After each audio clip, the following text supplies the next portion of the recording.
Bien, il ne faut pas se masquer les choses. Nous sommes en voie de flicage général de la vie sociale.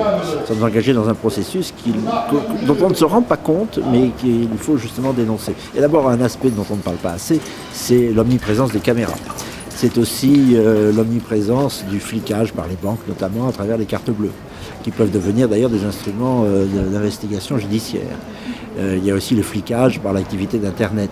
Enfin, le monde moderne est un ensemble d'instruments destinés à abolir la vie privée. Et si l'homme moderne est privé de vie privée, il est sans cesse exposé au flicage général.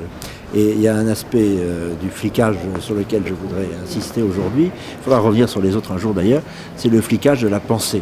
Une affaire a montré la violence de ce flicage et en même temps sa fragilité, c'est-à-dire la possibilité de se mobiliser contre elle, c'est l'affaire Zemmour.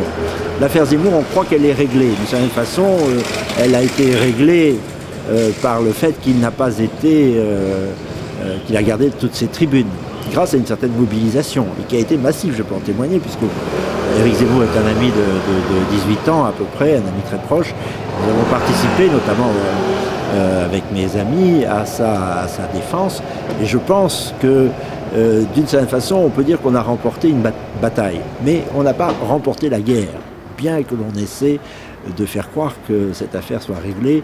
Une anecdote, j'ai participé à une émission il y a quelque temps organisée par François-Olivier Gisbert qui s'appelle « Vous aurez le dernier mot ». J'étais invité la veille pour parler de l'affaire Zemmour. Quand je suis arrivé sur le plateau le lendemain, on m'a dit « l'affaire Zemmour, on zappe, c'est trop tard, c'est fini ». Bref, l'Omerta avait regagné tous ses droits et on a parlé de toute autre chose. L'affaire religieuse d'ailleurs, sur un titre et un thème stupide et un plateau parfaitement déséquilibré. On a encore assisté à la manipulation et même au flicage, parce que même ceux qui croient sont fliqués. Il est presque impossible d'avoir la foi aujourd'hui sans être mis en accusation. Mais passons. L'affaire Zemmour va rebondir, puisque au mois de juin, c'est pour ça que je pense qu'il faut rester mobilisé, il va passer en correctionnel au bon soin des associations de la bien-pensance, le CRAN, SOS Racisme et autres. Il faut donc rester mobilisé.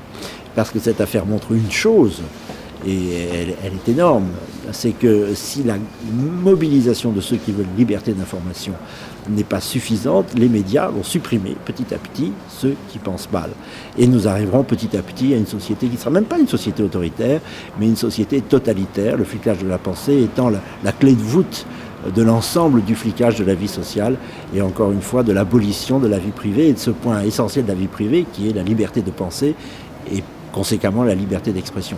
Et l'affaire Zemmour, je pense, n'est pas finie, elle ne fait que commencer et j'espère que la mobilisation pour le défendre ne fait aussi que commencer.